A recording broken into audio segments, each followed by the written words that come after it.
Eu tinha prometido para vocês falar sobre vinho, esse frio que tá. Bom. É bom falar sobre vinho, né? Então a gente convidou aqui o Kleber Silva, que é sommelier, e ele vai falar um pouco pra gente sobre... Eu gosto de vinho doce. O pessoal fala assim, não, eu gosto de vinho doce. Eu gosto, o que eu posso fazer? É lógico. Cada um gosta de... Você gosta de que tipo de vinho? Eu gosto de vinho, assim, docinho também, eu prefiro. Uhum. Também?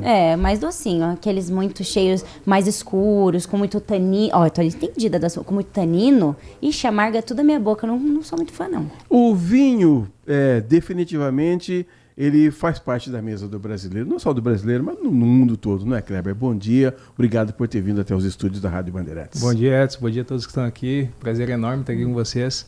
O vinho, ele vem... O Brasil, a gente está aprendendo ainda, né? Tomar vinho. É a mesma coisa, essa observação que vocês fizeram. Eu gosto de vinho doce. Então, cuidado que a gente sempre fala, né? Se tiver adição de açúcar, já não é mais vinho, é suco de uva. Poxa né? vida, é mesmo? Isso, se o açúcar for adicionado, aí já... Que é o que acontece. A gente tem, né, muito popular aqui no Brasil, o vinho canção, o sangue de boi, que o brasileiro é bem acostumado, né, no dia a dia. É uma delícia, muito bom. Mas ele já é um suco de uva, né? Ele não chega a ser... Não chega a ser um vinho, porque tem adição de açúcar. Então, quando o açúcar é residual já do processo de fermentação da uva, aí sim, que tem alguns, né? São poucos também que puxa para esse doce. Mas a gente tem a uva italiana Primitivo de Mandura, é uma uva que o finalzinho dela tem esse tanino, né? No começo, mas no final é bem docinha, é bem bacana. Gostoso de tomar. Eu vou preservar o nome da pessoa aqui, mas tem gente que pega vinho tinto e põe adoçante. Aí também não dá, né? Tem gente que coloca gelo, o pessoal faz... Vou me entregar tudo aqui agora. Aí acaba com o vinho. Mas tudo é permitido, se tá gostando, tá tudo certo, né? Mas é complicado. É que assim, esse negócio de você colocar, pra gente que entende um pouquinho, que toma vinho, né? Que gosta de tomar vinho, quando você vê colocando... Eu tenho uma amiga que ela adora colocar gelo. Então ela vai lá e coloca umas pedrinhas de gelo. Pode pegar o vinho que for. Se a gente abrir um vinho muito bom, ela vai lá e coloca um pouquinho de gelo. É a mesma coisa que você quebrar um espaguete lá pro italiano, colocar recheio no croissant do francês. É umas coisas... A gente se sente meio assim. Né? Mas a gente não briga não, tá tudo certo. A gente acabou de comentar sobre o tanino. O que é esse tal desse tanino? O tanino é o corpo da uva, né? Então assim, uvas que parecem uma casca um pouquinho mais grossa, eu vou explicar de uma forma bem simples, né? O pessoal entender. Então, quanto mais espessura de casca tiver, mais corpo ele tem. Então a gente gosta de falar que os vinhos, eu mesmo explico bem simples, é leve, médio corpo e o vinho mais encorpado. O vinho mais encorpado é esse que apresenta o tanino maior, que é quando amarra a boca, sabe? O vinho tem três definições básicas, é álcool, acidez e tanino. Então isso aí tem que andar junto, em harmonia. Às vezes você vai pegar um vinho muito encorpado, mas que não tem acidez, então você vai ser muito, então vai amarrar, sabe? Tipo, comer uma fruta verde. Então é mais ou menos isso. O tanino é mais esse corpo da uva, né? Uvas, quanto mais espessa, mais... O Kleber, e esse sotaque de gaúcho que você tem aí? Mas bate, não só um pouquinho mais pra cima, Edson. Então, todo mundo fala que vinho e churrasco é só o pessoal do sul que sabe fazer, mais ou menos. Não. De onde que você é? Eu sou natural de Realeza, no Paraná. Realeza. Pertinho de Cascavel, ali no sudoeste do Paraná. Coladinho com a Argentina, é bom de buscar vinho lá. É bom, é? Mas eu sou natural de lá. Morei um tempo no Rio Grande do Sul, 4 anos, né? Na época era jovem lá, tentando jogar futebol na vida. Aí eu fiquei por lá um pouco, mas aí depois vim pra São Paulo. Foi jogar no Grêmio ou no Inter? Não, eu jogava no interior, lá no Rio Grande do Sul, em Carazinho, no Atlético Carazinhense. Aí depois tive uma passagem bem pequenininha no time do RS, lá em Alvorada, que é coladinho com o do Carpegiani lá. Mas isso faz, pra mim lembrar, eu tenho que fazer esforço. Faz 23 anos já. Mas são lembranças boas, não é? Gostoso, época boa. E você está dizendo que o brasileiro está aprendendo, então, agora a tomar vinho? Eu falo isso baseado no consumo per capita mundial, né? Quando a gente pega países do velho mundo, Portugal, por exemplo, que tem uma cultura da própria família, às vezes produzir o próprio vinho ali na casa, né? Quase todo mundo trabalha com isso.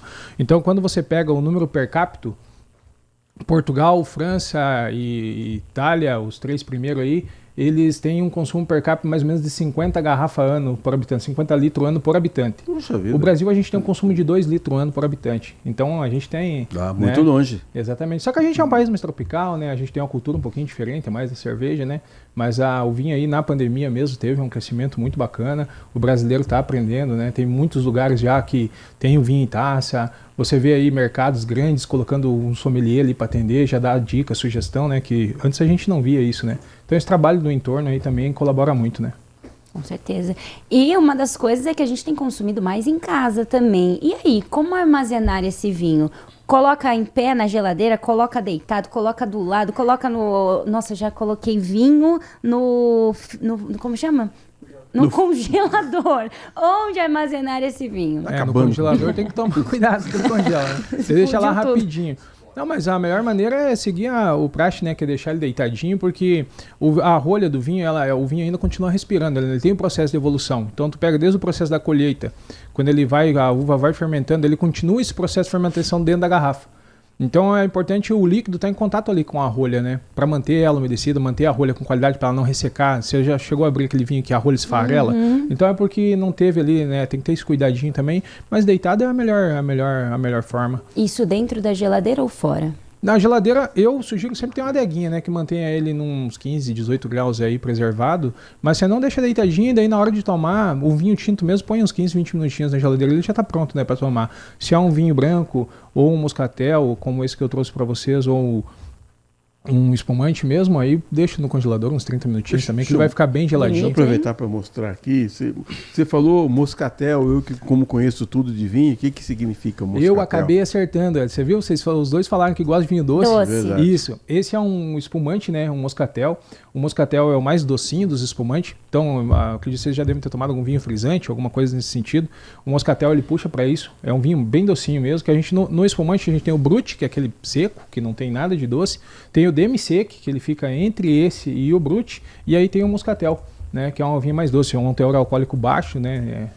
Entre 7 e 10 aí, normalmente. O teor alcoólico por cento do vinho. Então é uma uva bem docinha para tomar bem geladinho, maravilhoso. A gente está falando aqui com o Kleber Silva, que é sommelier. O Kleber, o negócio é o seguinte, o vinho, apesar de toda essa propaganda que você fez aí, o vinho é um negócio mais solene, né? Se você vai sair com aquela garota assim, né? Você compra uma garrafa de vinho, você não compra uma lata de cerveja. Então parece que essa história do vinho deixa a coisa mais romantizada, mais elitizada, ou não? É que o vinho ele traz uma elegância para o momento, né? Eu digo, quando você faz um jantar em casa, se você faz com cerveja, ele já puxa mais para... O vinho traz uma elegância, traz uma seriedade a mais, traz um contexto diferente, né? Tem toda aquela cerimônia da abertura, né? Que muitos zoam, mas é uma coisa muito importante, né? Tentam, né, por causa da questão da rolha, da fabricação, colocar aquela rolha screw cap, né, que é de rosca, mas você pode ver que ela já não faz o mesmo sentido ali quando o garçom vai fazer o serviço na mesa e tal. Então o vinho, ele dá traz elegância pro momento. E tem um ritual, né? Exatamente. O garçom quando vem, ele coloca um pouquinho, você prova, né? Tem um elan por trás, não é? Exatamente, é um ritual bacana, né?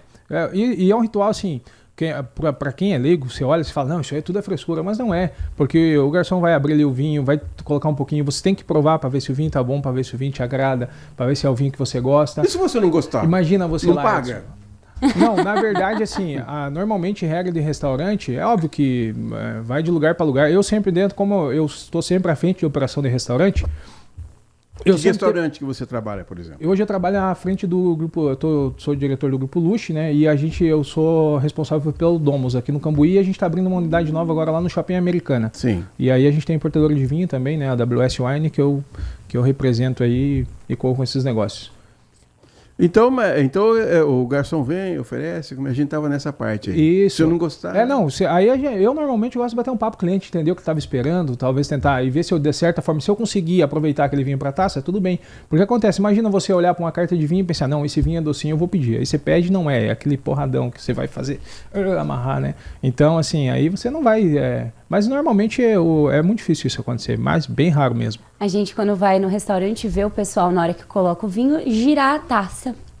Por quê? É para liberar aroma, né? Porque você tem que dar uma cheirar ali, ver se tá tudo bem. Você vai já sentir os aromas, já vai subir ali, o vinho já vai começar a abrir, né? Vinhos que têm um corpo maior, uma guarda maior, a gente chama de guarda, que é aquele vinho que vai durar muito tempo, né? Que é outro mito que existe. O vinho, quanto mais velho, melhor. Isso não é realidade, né? Porque se você pegar vinhos de entrada, esses vinhos não têm tempo de guarda. Então o vinho produziu, já está pronto para tomar, né? E um vinho, quando você pega um vinho que ele tem mais guarda, ele tem mais coisa ali para harmonizar, para evoluir, para acabar aquele processo de fermentação dele, e com esse processo você vai acelerando. Tanto que tem vinho que muito acho que vocês já devem ter visto usar o decanter.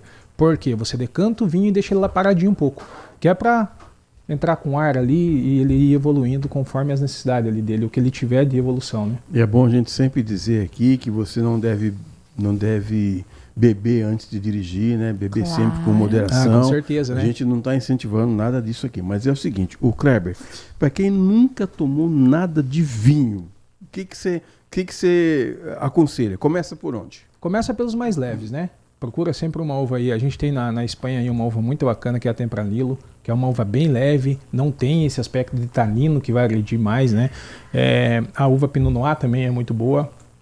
O Chile mesmo produz muitos vinhos Pinot Noir, né? O brasileiro, a gente é bem, como se fala, patriota na questão de região. Então, o Brasil, ele consome muito vinho aqui do Novo Mundo, né? Que é Argentina, Chile, Uruguai. Então, a gente não é muito de vinho lá do Velho Mundo. E os vinhos aqui, a uva Malbec também já puxa um pouquinho mais de corpo, mas não vai começar com a Cabernet Sauvignon, com a Cabernet Franc, com a Syrah, com a Taná, que são vinhos que são bem encorpados, tem muito tanino. Então, é sempre procurar mais pela leveza. Olha sempre a graduação alcoólica, que vinho mais leve, consequentemente, tem uma graduação alcoólica menor, né? Então é isso, ir provando para entender o gosto também, né?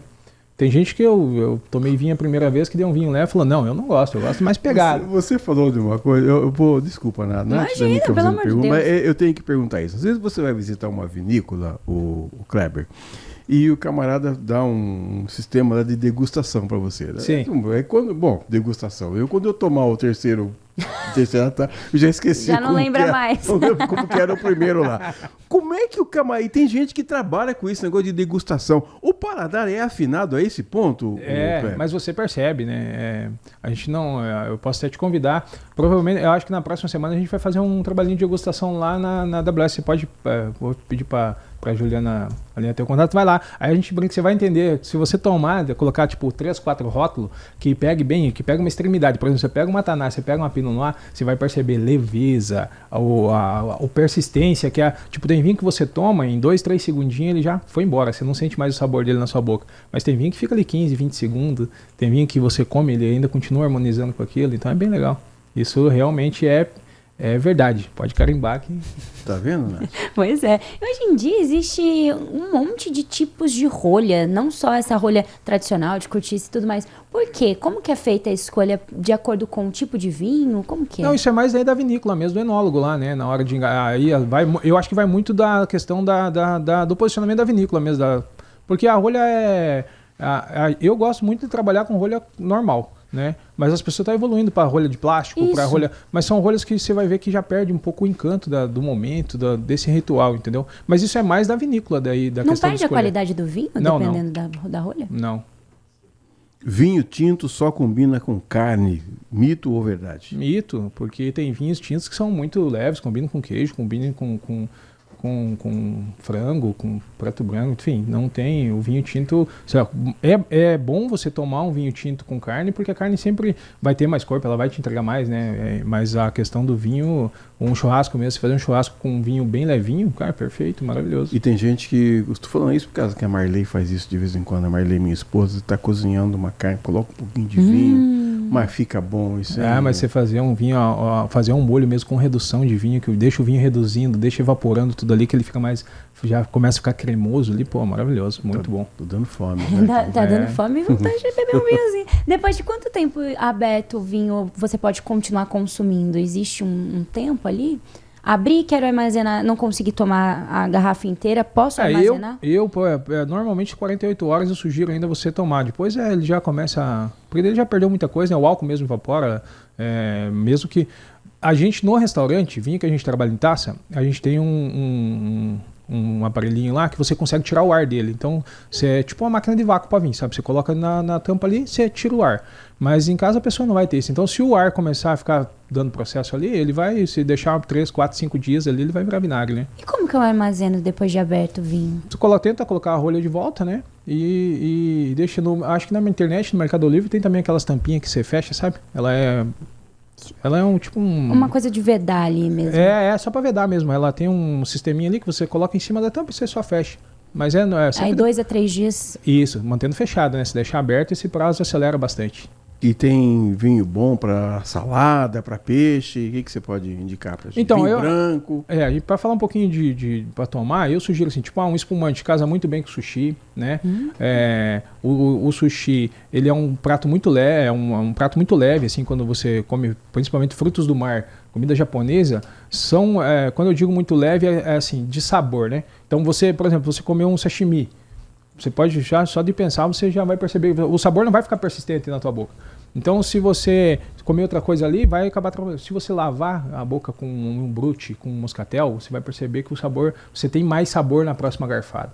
Então, é mais ou menos isso. Mas daí o peixe casa muito bem com chardonnay, com sauvignon blanc, com as uvas brancas, né? E aí os tintos começam. Carne magra, vai muito bem com as uvas que eu falei antes, tempranillo, pinot noir. Aí você vai subindo. A carne tem gordura, vai para uma picanha, uma costela, sobe para uma cabernet sauvignon, vai subindo. Ele vai pro tanino ir aromatizando e ficando harmonizado. E a taça? A taça influencia também? Existe uma taça correta? Porque às vezes a gente vai em vinícola e eles dão naqueles copinhos de plástico. Tudo isso vai fazer com que a sua experiência seja diferente. Sim. Eu gosto... É aquilo. A taça, ela faz parte da elegância do momento, né?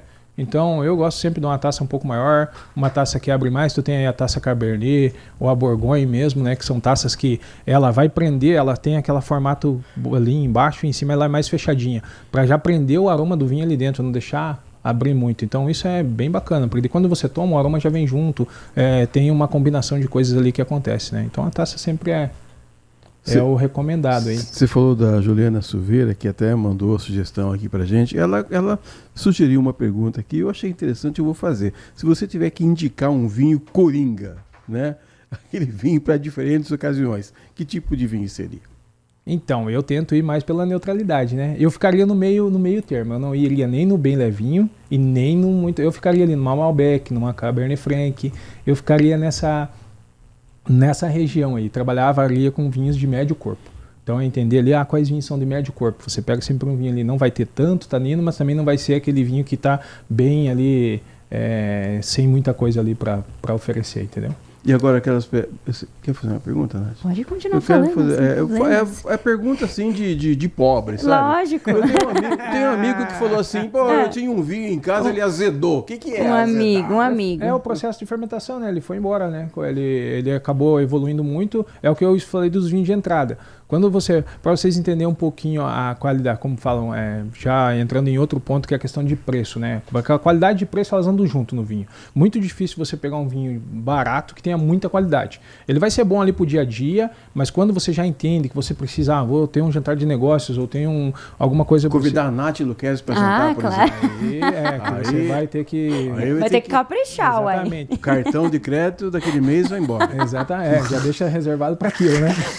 É que tem vinhos que a carta de vinho no restaurante mesmo tem que tomar cuidado, né? Por que o garçom... Fala um bem caro, então. Um bem caro? Tem. O Petrus, eu acho que é um dos vinhos que eu tenho contato, assim, né? Inclusive, a gente tem uma garrafa lá no Domus de exposição, R$52 mil. Oi? Uma garrafa? Uma garrafa. Esquece, né? Caramba. Esquece. Mas vamos trazer para nossa realidade. Esquece. Não, mas aqui a gente tem, né? Eu gosto, para falar um pouquinho, que o brasileiro conhece muito, né? Da vinícola Zapata, a gente tem o Malbec argentino, tem Nicolas Catena, tem bastante vinho, tem no português, tem a linha do Cartucho, que está na casa de 400 a 600 reais, né? Mas tem um monte de vinho na casa de 100 a 500 reais que são espetaculares, muito bons, né? Principalmente nos argentinos você encontra muito. Agora é Dia dos Namorados, tá chegando, já é semana que vem, dia sabia. 12, eu já sei que vocês já esqueceram, já puxando pede, né? a orelha, olha lá, Edson, tá chegando o Dia dos Namorados. Demorou. já vamos escolher um pra sua esposa. Qual é o vinho ideal para o momento especial, assim, que tem um preço legal? Isso, abrir com espumante, né? Eu acho assim, é uma noite que não é pra tomar um vinho só, né? Lógico. É abrir com espumante e depois partir Mas com se tinta. encher a cara também depois... Mas 2 garrafas... Mas não vira, né? O vinho... Não, eu tô sendo sincero, você entendeu? Aqui, o negócio é o seguinte, ouvinte do Manhã Bandeirantes, aqui a gente não engana ninguém. Se o cara tomar 2 garrafas de vinho, vai dormir no sofá depois. 10h50 da manhã de uma quinta-feira. Tomei um vinho esquisito do que Esqueceu do dia do namorado. Da noite, dormi. Não, bacana. Não, mas é isso, eu acho que é uma noite sim, né? Pra brindar mesmo. Você vai. Um espumante pra começar ali, né? Pode ser só uma tacinha, não precisa tomar uma garrafa, não, né? A maioria dos restaurantes hoje tem a opção de taça, né? Que fica bem em conta e é bem bacana. E aí depois uma garrafa dele. Aí vai do gosto do casal, né? Se fosse eu e minha esposa, provavelmente a gente iria no Cabernet Franc, que é a nossa uma das uvas preferidas que a gente tem. O Kleber, você tocou num ponto importante, sua esposa, como é o nome da sua esposa? Elisane. A Elisane vai saber, obviamente. Quando a gente vai numa vinícola que a Nath citou aí, o camarada fala, esse aqui é o vinho do dono, isso aqui ninguém pode tomar, isso aqui ele não vende. Qual que é o seu vinho preferido? Meu vinho preferido? Gostou essa pergunta? Essa pegou eu de surpresa. Eu gosto muito ali do grande amigo Guatalari, né? Porque eu gosto muito do Cabernet Franc. Então o grande amigo Guatalari é de uma vinícola em Mendoza, né? Que é um braço da catena ali, do enólogo Alejandro Verrill. E é um vinho que ele tem 4 processos de colheita, né? Então quando a uva está num quarto ali dela ficar madura, ele escolhe uma parte, dá uns 30 dias de prazo, colhe outra parte, mais 30 dias outra parte, mas não é bem esses os prazos, mas para vocês entenderem. Então, ele é colhido em várias etapas de maturidade da uva. É uma uva plantada a 3.200 metros de altitude na montanha lá, e aí depois eles juntam tudo, maceram e fazem o processo de barrica e tudo mais. Então é um vinho que eu gosto bastante. E o vinho rosé, o que é uma mistura do tinto com o branco? O que seria o vinho rosé? Não, é a evolução da tinta, da uva tinta, né? Mas a gente tem a rosé mesmo para piscina, essas coisas. É mais pro verão. É completamente praticamente, né? Porque é um vinho bem leve, né? Normalmente um rosé, é difícil pegar a rosé que tenha corpo, né? Eu peguei um rosé francês, uma vez tinha um pouquinho de corpo, mas normalmente é um vinho muito levinho, muito gostoso, né? É bom mesmo. O Kleber, esse negócio de amassar a uva com o pé, isso existe ou é filme só? Coisa de filme? Alguns lugares ainda existe. Mantém a tradição, e principalmente no Velho Mundo, né? Os franceses mesmo, os italianos ali, os bichos são conservador pra caramba. Tem alguns lugares que ainda tem, mas hoje é mais Mas usa meia, não? Não, vai com o pé mesmo. Te contar uma história, quando eu era jovem de 10, 12 anos, os meus tios iam lá para Bento Gonçalves. Eu lembro que quando chegava a época de colheita, eles ficavam 40 dias, 50 dias para lá. A época de colheita era uma festa, voltavam de lá com o bolso cheio. Pra gente que morava na roça, né, naquela época, conseguisse um trabalho assim fora, eu lembro bem temporada, coisa de temporada, né? Só o processo de colheita mesmo, durava ali 60 dias às vezes.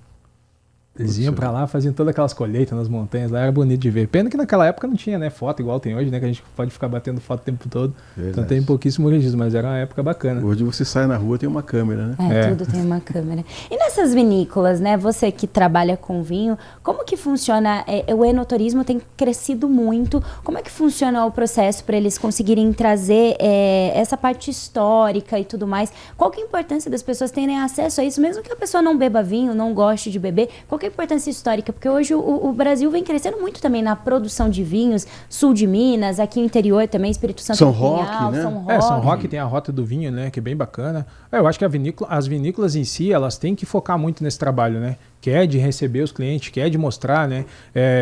Tem realmente, né, muitas vinícolas que já tem essa rota, já tem as pessoas, já tem equipe, staff para atender. Eu fiz mesmo um passeio no Chile que final de 2018, né? Já visitei muitas vinícolas, muitos lugares, mas a forma que foi organizada, a forma que a gente foi recebido, a forma que foi mostrado tudo, era espetacular, né? Eu fui para ficar 6 dias lá. A gente ficou de segunda a sábado, então cada dia era uma vinícola apenas, focada naquela vinícola. Então você chegava lá, você era recebido, mas aqui mesmo, se você ir fazer a Rota do Vinho aqui em São Roque, né, que termina, vai até Nagoz lá no final lá, é maravilhoso, cara. Jundiaí também tem uma rota de vinho ou não? Estou enganado? Não sei te falar, Edson. Tá. Você tem...